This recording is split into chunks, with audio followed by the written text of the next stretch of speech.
बिस्मिल्लाहिर्रहमानिर्रहीम। अस्सलाम वालेकुम जी, कैसे हैं आप सब। उम्मीद करती हूँ कि आप सब बिल्कुल खैरियत के साथ होंगे। तो जी, अंडा पराठा तो आपने ज़रूर खाया होगा।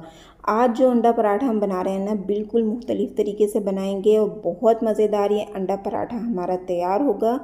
बच्चों के लंच बॉक्स के लिए तो ये बहुत ही अच्छी रेसिपी है। आप बच्चों को लंच बॉक्स में बना कर दें तो बच्चे भी बहुत खुश हो जाएंगे और बच्चों के साथ साथ ना बड़ों की भी मौजें हो जाएंगी। बड़ों को भी आप बना कर देंगे ना नाश्ते में तो वो रोज़ इसी पराठे की फरमाइश करेंगे। बहुत मज़ेदार क्रिस्पी लच्छे वाले अंडे पराठे हमारे तैयार होंगे। तो आप लोगों से रिक्वेस्ट है, वीडियो को एंड तक ज़रूर वॉच कीजिएगा और अगर आप लोगों को वीडियो पसंद आए तो आपने वीडियो को लाइक करना है और चैनल को भी ज़रूर सब्सक्राइब करना है। तो चलिए जी, फिर हम रेसिपी की तरफ चलते हैं और देखते हैं ये मज़ेदार अंडे पराठे हम किस तरह से तैयार करेंगे। तो पराठा बनाने के लिए सबसे पहले मैंने ले लिया है मैदा। मैदे में हम ये पराठे बनाएंगे ना तो हमारे एक लच्छे बहुत अच्छे बनेंगे। तो जी, मैदा मैंने 250 ग्राम लिया है। इसमें डाल दिया है मैंने तकरीबन आधा टेबल स्पून नमक और 2 टेबल स्पून मैंने इसमें शामिल किया है घी। घी का ही यूज़ करेंगे हम, क्योंकि पराठे जब हम घी में बनाते हैं ना तो पराठा हमारा बहुत अच्छा खस्ता तैयार होता है। अच्छा जी, अब हमने इसको गूंद लेना है बिल्कुल नॉर्मल, उसी तरह से जैसे हम रोटी का आटा गूंदते हैं ना, उसी तरह से ये आटा हमने गूंद कर तैयार कर लेना है।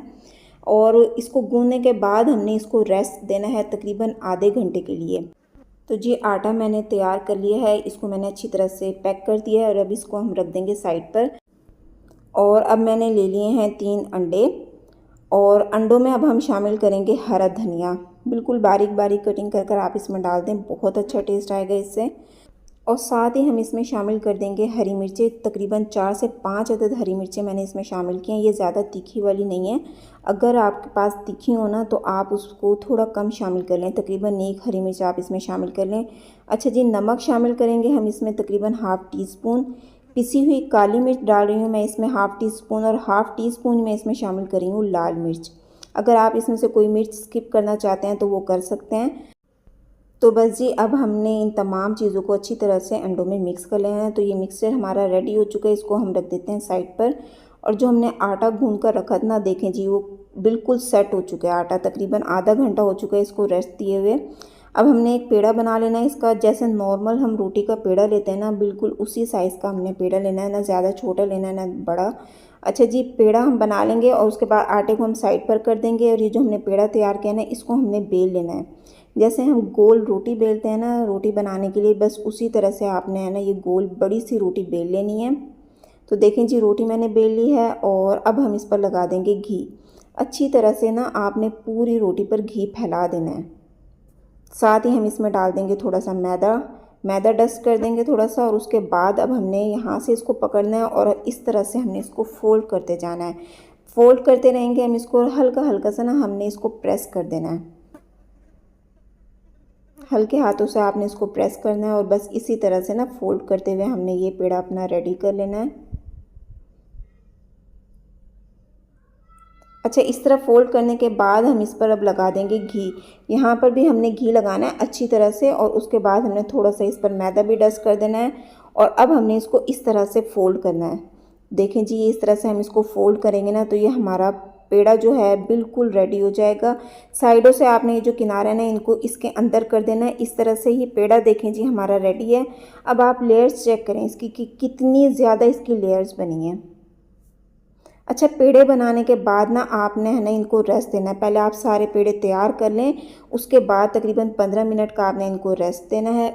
फिर हमने इसको बेलना शुरू करना है। पेड़ों को रेस्ट देना ज़रूरी है, आपने पेड़ों को ज़रूर रेस्ट देना है। अच्छा जी, देखें अब हमने इसको जो बेलना है ना बिल्कुल हल्के हाथों से बेलना है। ज़्यादा हमने इसको ज़ोर नहीं लगाना है इस पर, वरना ये जो लेयर्स है ना आपस में चिपक जाएंगी। अब मैं आपको दिखाती हूँ कि हमने देखें कितना मोटा रखा है। ये पराठा थोड़ा सा मोटा ही रखा जाएगा। अगर हम पतला पराठा बनाएंगे ना तो फिर ये है ना हमारा पराठा अच्छा नहीं बनता, इसकी लेयर्स नहीं बनती हैं। अच्छा, तवे पे डाल देंगे हम इसको, बिल्कुल लो फ्लेम पे हमने इसको पकाना है, क्योंकि पराठा हमारा थोड़ा सा मोटा है तो हमें इसको अच्छी तरह अंदर से कुक करना है। तो हम इसको लो टू मीडियम फ्लेम पर पकाएंगे। एक साइड से पक जाएगा तो फिर हम इसकी साइड चेंज कर लेंगे। अच्छा जी, देखें पराठा कैसा बन रहा है हमारा, कितना खूबसूरत इसका कलर आ रहा है, कैसा फूला फूला सा हमारा पराठा बन रहा है। जब एक साइड से पराठा पक जाएगा ना तो जो साइड इसकी पकी हुई है उस पर हमने ये अंडा जो बनाया था ना वो हमने इसके ऊपर डाल देना है। और अंडा इस पर डालने के बाद हमने इसको अच्छी तरह से ब्रश की मदद से पूरे पराठे पर फैला लेना है। अंडा आप अपने टेस्ट के हिसाब से डाल लें, अगर आप ज़्यादा पसंद करते हैं तो आप इसमें थोड़ा सा अंडा ज़्यादा डाल लें। अच्छा जी, थोड़ी देर तक हमने इसको ऐसे ही पकने देना है और उसके बाद फिर हमने इसकी साइड चेंज कर देनी है। अब मैं आपको दिखाती हूँ कि देखें जी, नीचे से अंडा भी कितनी अच्छी तरह से कुक हो चुका है और पराठा भी हमारा बहुत अच्छी तरह से पक चुका है। लेयर्स देखें आप इसकी, कितनी ज़्यादा लेयर्स बनी है। अगर पराठा हम पतला रखते ना तो ये पराठे की लेयर्स इतनी सारी ना बनती। तो जी देखें, पराठा हमारा रेडी हो चुका है। अब हमने इसको उतार लेना है। तो पराठे देखें हमारे रेडी हो चुके हैं, इनको हम सर्व कर लेते हैं। अब मैं आपको दिखाती हूँ कि पराठे की लेयर्स कितनी अच्छी बनी है। ये देखें जी, कितनी सारी पराठे की लेयर्स बनी हुई हैं और ऊपर से जो अंडा हमने इस पर लगाया था वो अंडा भी बिल्कुल अच्छी तरह से कुक हो चुका है। तो देखें जी, कितना मज़ेदार अंडा लच्छा पराठा हमारा तैयार हुआ है। बच्चों के लंच बॉक्स में आप इसको दें, बहुत मज़ेदार ये रेसिपी है। अगर आप लोगों को मेरी वीडियो पसंद आई है तो आप लोगों से रिक्वेस्ट है, वीडियो को लाइक कर दीजिए। चैनल पर पहली बार आए हैं तो काइंडली मेरे चैनल को ज़रूर सब्सक्राइब कर दें, बेल आइकन को दबा दें ताकि मेरी आने वाली हर नई वीडियो का नोटिफिकेशन सबसे पहले आप तक पहुंचे। अगर तो आप लोगों को मेरी वीडियो पसंद आए तो आप लोगों ने वीडियो को लाइक करना है और इसको ज़्यादा से ज़्यादा शेयर भी करना है। वीडियो पसंद आए तो आपने इसको अपने फ्रेंड्स और फैमिली मेम्बर के साथ भी ज़रूर शेयर करना है। तो मिलते हैं नेक्स्ट वीडियो में। अपना बहुत सा ख्याल रखिएगा, मुझे अपनी दुआओं में ज़रूर याद रखिएगा। अगली वीडियो तक के लिए अल्लाह हाफिज़।